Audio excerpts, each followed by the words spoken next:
from the New Arts and Media Studios in Milwaukee, I'm Charles Purcell. This is The Log. Jesse Jackson, in his 1988 presidential campaign, once said in an interview where he was being asked about his policy and kind of accused of speaking in platitudes and not being specific enough. He said, "I'm a tree shaker, not a jelly maker." And I've thought about that this week. I'm a tree shaker, not a jelly maker. I immediately understood what he was talking about, and I relate to that. We need tree shakers and jelly makers. And in a presidential campaign where you're really talking about two different visions of two different parties, it's perfectly legitimate to talk as a tree shaker. You don't have to be necessarily specific about every nuance of policy. It's about a philosophy of the nation. What kind of nation do we want to be? What are our priorities? What kind of a person am I? What kind of character do I have? Who do I care about? Who am I going to be fighting for? Those are perfectly legitimate themes in a campaign. And I have no problem with that at all. So all this criticism of Kamala Harris about not having specific policies, well, what more do we need to know, really? She's part of a very established Democratic Party that's shown us over the years the way they do business, the good, the bad, and the ugly. It's really a silly argument to have, and it's a silly demand to make of her and of any campaign. So, yeah, I'm a tree shaker. I'm not a jelly maker. And as a social anarchist, jelly making needs to be a cooperative endeavor. And this is admittedly a simplistic version of social anarchy, but it's my working operational definition. It simply means small d democracy where power is distributed laterally. That's why I call myself a social anarchist. And the word anarchy, the word anarchism has been so ill-defined by its enemies to the point where it's almost useless. I should probably give up the fight, just drop it, but I can't. Because, of course, you hear anarchy, you think, okay, lawlessness and chaos and violence, and of course that's just ridiculous. That's a definition that was created by the enemies of anarchism. There's nothing wrong with being organized. There's nothing in social anarchism that says you can't be organized. It's just the opposite. Of course, you can be very organized in a small d democratic way. It's the distribution of power. That's the main point. Power is distributed laterally. And that's why I call myself a social anarchist. So, okay, I'm sorry. I lost my train of thought. Why did I bring that up? We were talking about the presidential election. Well, yeah, I mean, I know what I was saying. We need tree shakers and jelly makers, right? And the jelly making needs to be done on a more anarchistic level. The jelly making. The tree shaking, on the other hand, that's the Wild West, and that's the way it ought to be. There should be tree shakers of all stripes and sizes, and many political persuasions. That's the beauty of freedom. And so in a campaign, whether it's a parliamentary system or our very screwy system, in a campaign, it's fine to talk in tree-shaking terms. We'll find ways to get things done. Now, I'm certainly critical of jelly making that the Democrats do. Again, they've shown us their hand 100 times over. We've had the current Democratic Party for many, many, many cycles now. And sure, there's always hope with every new administration that maybe there'll be some advances, and there usually are, or regressions. There are changes, put it that way. Bill Clinton and Barack Obama were disappointingly centrist. Joe Biden was surprisingly progressive, so we're not quite ever sure what's going to happen. And there's hope. There's hope that the progressives, that the actual left, the capital L left could persuade Kamala Harris in her administration to be forward-thinking and progressive in the mold of the great sewer socialists of Milwaukee, who we admire very much around here and would love to emulate. So don't get caught up in this policy stuff. The Democrats, as I'm often critical of, they write these long, complicated 1,000-page bills that have to take into account the needs and wishes of corporate America. And they have to try to balance things and make certain constituencies happy and certain special interests happy. And you can't go too far lest you be labeled a socialist, but you got to go far enough to satisfy your base. And it's a very messy and bad process. But it's what we've got right now until we make some real reform. Now, when you talk about policy, well, I still think this lands in the realm of tree shaking, and that is the kind of big reforms. And we can quibble about language here. Okay. A couple of concrete examples. The Supreme Court reform that was just put forward by Joe Biden. That's some pretty specific policy initiatives. An 18-year term limit.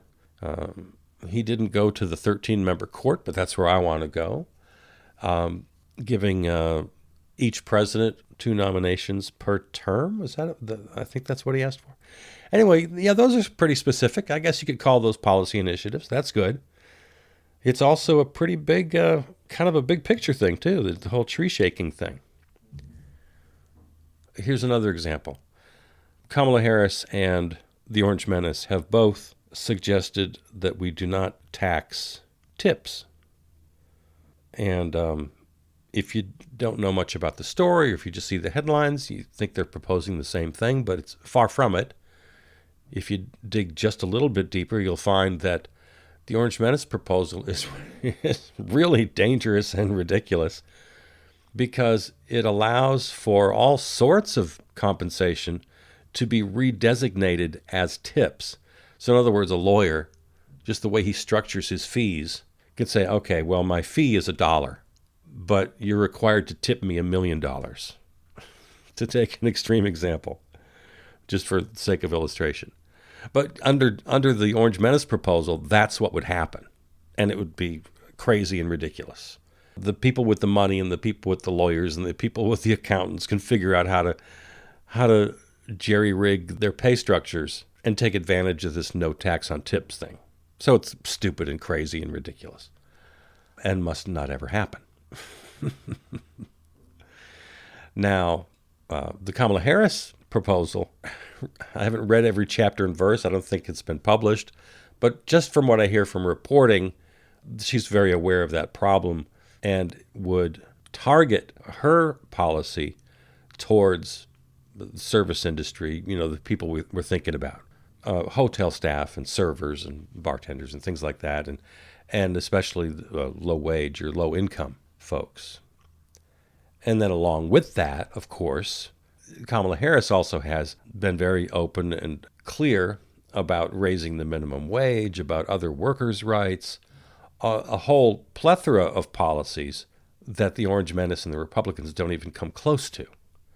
In fact, if you just listen to what they're talking about, and if you read Project 2025, or whatever they're calling it this week, it's very clear that the right wing is over the top, anti-worker, anti-union.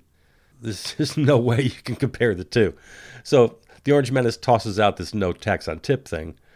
Anyway, I've gone deeper into that than I needed to. So I'm a tree shaker, not a jelly maker. Yeah, the jelly needs to be made, but there's room for everybody here. And as a voter, I don't think you need to fret too much about getting caught up too much in this. And speaking of the jelly makers, I got to say, too, I got to express some humility this week because I don't do that enough. There's a tendency in punditry, political analysis, especially, a guy with a podcast. There's a tendency to be sort of overconfident about things, to fall prey to the Dunning-Kruger effect sometimes, maybe.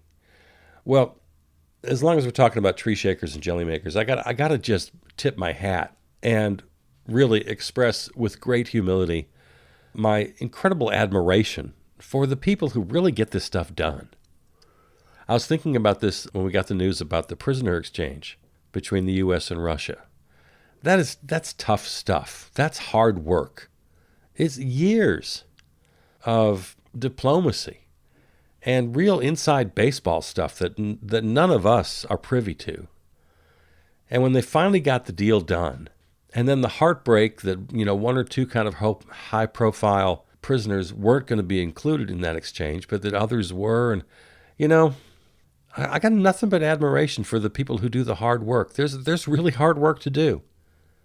And it takes a skill set, a dedication, a fortitude that I'm sure I'm not capable of. I could never do the work that these people do. I just bow to the people who get it done, who get things done. So even though I'm hollering about the system all the time, and I'll continue to do it because there's so many big problems, as a tree shaker, I really feel that the problems require huge reform. But both things can be true at the same time. I can have 100% respect for public servants and, at the same time, complete disdain for the system they're forced to work in. I mean, cops. Oh my God, cops are the perfect example. There's no bigger critic of the police than I am. Take the most severe critic in the world, I'll stand right by their side and agree. The system needs to be changed. It's a horrible, horrible system. We need to completely redefine public safety. But at the same time, the work that police officers are forced to do, I could never do it. I completely bow to your superiority. I couldn't do it. In 100 years, in 1,000 years, I couldn't do it. I couldn't do what you do. Especially, oh my God, especially first responders, where you're really going right into the fire. You're going right in and you're taking care of people who've been hurt, killed, maimed, providing that service. How can I just nothing but the most extreme admiration for you. I just can't say enough about how much respect I have for what you do. But at the same time, I can be 100% devoted to reforming this awful, awful system where woefully ill-trained cops are going into situations loaded for bear, guns at their hips, and then we have cases like this Massey woman, and oh my God, just in the last few weeks, there have been several. Either happened in the last few weeks, or reported in the last few weeks, or sentencing came down in the last few weeks. There's been a bunch of them. So yeah, tree shaking and jelly making. The people who are down there doing the jobs, I got nothing but love and nothing but respect. But some of you are forced to work in horrible, horrible systems that just have to be changed.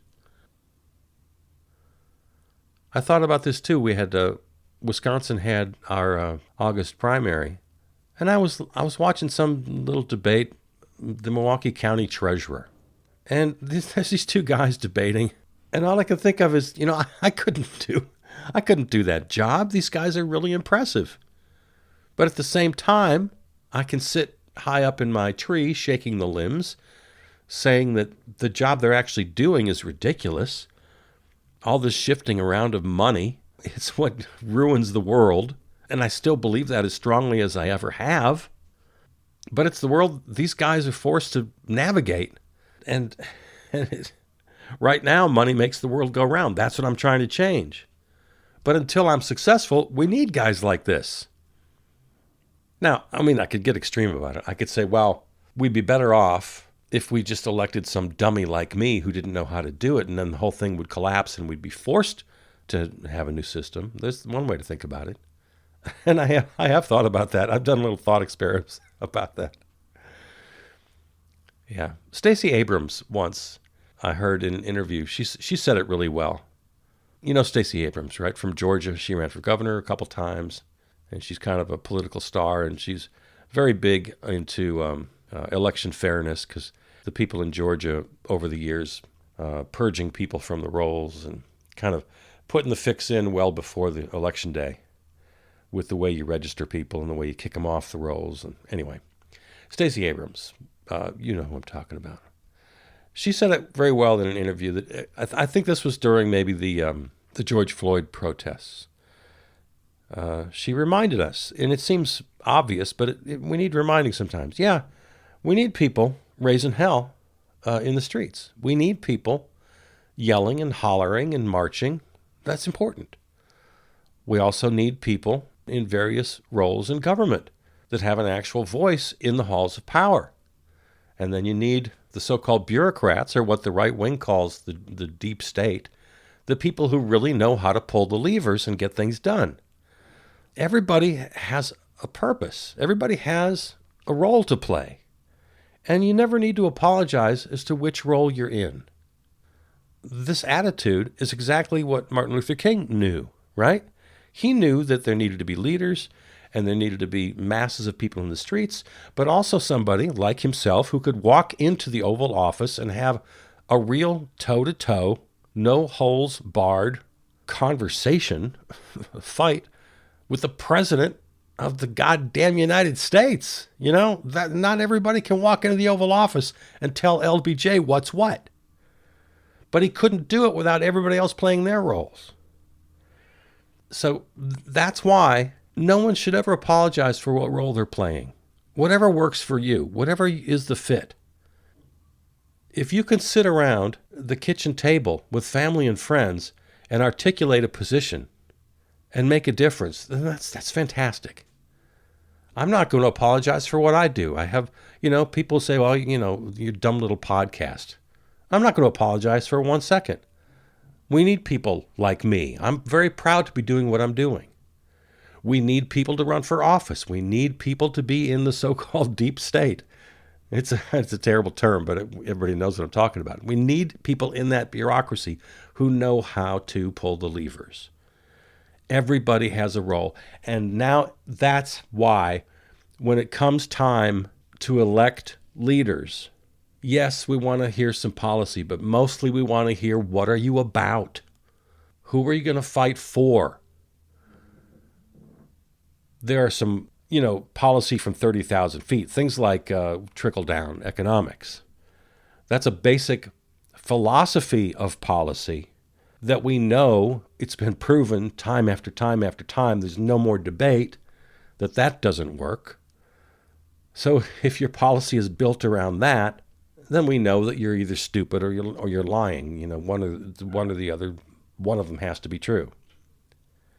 But the point here is, now is the time to examine who they're going to fight for. Does their record, does their history show them to be decent, hardworking people or grifters and con men? Those are important. We need to know that. The form that the campaign takes is starting to get a little past me. I'm changing topic now. I think I've said enough on the earlier. This is a little shift in conversation. I don't even know how to really express this. I'm feeling very old these days, and a little past it, because I feel I need to make some comment about the whole meme candidacy of Kamala Harris. I'm incapable. I don't understand it. I don't get it. I don't get meme culture. It appears to be important. According to its aficionados, it even has some heft, some substance. It's not just something to be laughed off. Whereas from my kind of late boomer perspective, and especially not so much from the boomer's perspective, but I've always been, sort of left-wing, socialist, anarchist, you know me. I don't quite get it. I want to make a good argument.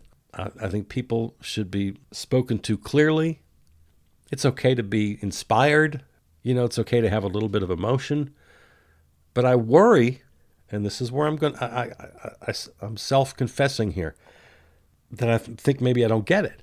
Because I worry that the whole process is being diminished and degraded into a silly sort of shallow culture that can be expressed on a sticker. Uh, Not that we haven't been there before. The whole Mad Men era and the whole manufacturing of a president, all of that. It's the meme candidate seems to be just another iteration of the manufacturing consent, the very important concept brought to us by Noam Chomsky. The selling of a presidency, the whole meme thing seems to be another iteration of that. And almost, from my perspective, which again I'm questioning right now, even more shallow. Now, when you hear a proponent of this new culture, they seem to be very enthusiastic about how this really creates something tangible and it touches people in a real way. And in a new culture that people of not only of my generation, but of my own particular political persuasion are unable to understand. Now, that might very well be the case. I'm guessing that it is. I don't know. Honestly, I don't know. So, just thought I'd toss that out there. I'm going to continue to work on it. I've always felt over the years that I could pick up on new cultural formulations. It's always been my goal to be open to that, and I always felt it was pretty important to try to understand. The one thing I've known for sure, this I've always known for sure, that old people lecturing young people is a waste of time. And the old people usually come off looking just ridiculous. The perfect example being Bill Maher, the way he lectures younger generations. It's just so ridiculously comical, which is ironic because he's a comic, but he doesn't realize that he's at his funniest when he's trying to be serious and lecture younger generations. It's like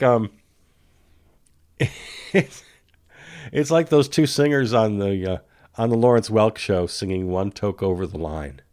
Remember that? Oh, did you ever see that? Yeah, it that merits a little a social media post every once in a while. I'll see it. Yeah, back in I guess when that song was a hit. One toke over the line, sweet Mary. One toke over the line. Or Sweet Jesus or somebody. Who did One Toke Over the Line? Was it Creedence? I forget who did it. Anyway, back in the 60s, when it was popular, a couple of singers, this little boy-girl duet on Lawrence Welk, did their version of it. And it was just hilarious. Just so shareably hilarious that the Lawrence Welk producers and Lawrence Welk himself had no idea. I'm guessing the singers probably knew, or maybe they didn't know either. They were so square. But yeah, this little boy-girl duet, 2-part harmony. One toke over the line. Come down out in the railway station. One toke over the line. Yuck, a little harmonic, a little accordion in the background. That's what old folks look like and sound like when they're trying to participate in contemporary culture. And in my own defense, I've always tried to be very aware of that and not fall victim to that. And I look to old people like, I always talk about Bernie. I love Bernie. And I love the fact that he's an old guy who doesn't fall victim to that too often. Not that he never does. He does occasionally. But I'll keep plugging away. I'll keep trying. Oh, you know what? One quick mention before I go, because we don't have to have a big conversation about this. This Rachel Gunn person from Australia who did the breakdancing in the Olympics, and it was a big joke. If you had any thoughts about that, or if you had any conversations about it, I gotta just tell you real quickly. When I first saw it, when I first saw it, I literally just thought it was a joke. I thought this can't be real. This has to be a joke. And then I found out it was in fact real.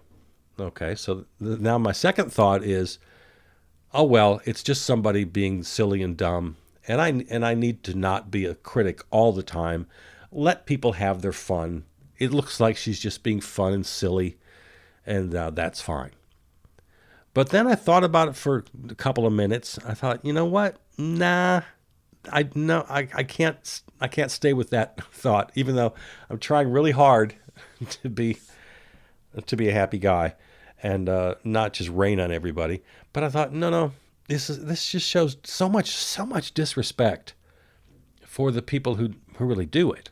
You know, a complete and utter disrespect for every Olympic athlete, and especially for the Olympic athletes that competed in this particular event. So yeah, she lost all my goodwill. And then, this is all through phases here, then she completely lost me. My disdain for her was complete when I read this quote. And this is Rachel Gunn speaking. Quote, "Some Olympians spend their entire lives training to make history, to carve out a name for themselves. I trained for exactly 37 minutes, and now I'm the most famous breakdancer in the world. My sick moves shut down an entire event. How many Olympians can say that?" That's the person herself. What a vile, horrible person. So completely now shifted from my original thought, oh well, it's just somebody being dumb, let them have their fun. No, this is vile, this is horrible. And then it took a whole new turn. And I don't have time for the whole thing, but I found this great quote that's been running around the internet by, let me find her name. I want to give her credit because I want you to go and read it. Her name is Dr. Stacey Patton. Stacey with an E, Stacey Patton, Patton, Dr. Stacey Patton. She wrote a great op-ed that reads in part, "Gunn's breakdancing at the Paris Olympics wasn't just an embarrassing series of missteps, it represented something even more sinister. Her viral performance was a modern-day minstrel show where cultural appropriation masqueraded as athleticism, and a global audience was invited to laugh at the crude distortion of a cultural expression once demonized because it originated with black urban youth." And it goes on, and it's a brilliant piece that I want you to read. So that was my evolution of thought with this breakdancing fiasco. And that's all I need to say about it today. But I really want to point you to this op-ed. Again, Dr. Stacey Patton. Just Google that up and take a look. All right. It's time for us to part, and let's do that now. Please go to the website, charlespurcell.com, for this episode and all others and lots of other stuff. Thanks to our flagship terrestrial station, River West Radio, riverwestradio.com. Contact me, Charles Purcell, at Gmail. Follow on Facebook. And, of course, find this and all other episodes on your favorite podcast platform. Peter Donalds wrote and performed the theme song. All right, there you go. Talk to you next week. Love you.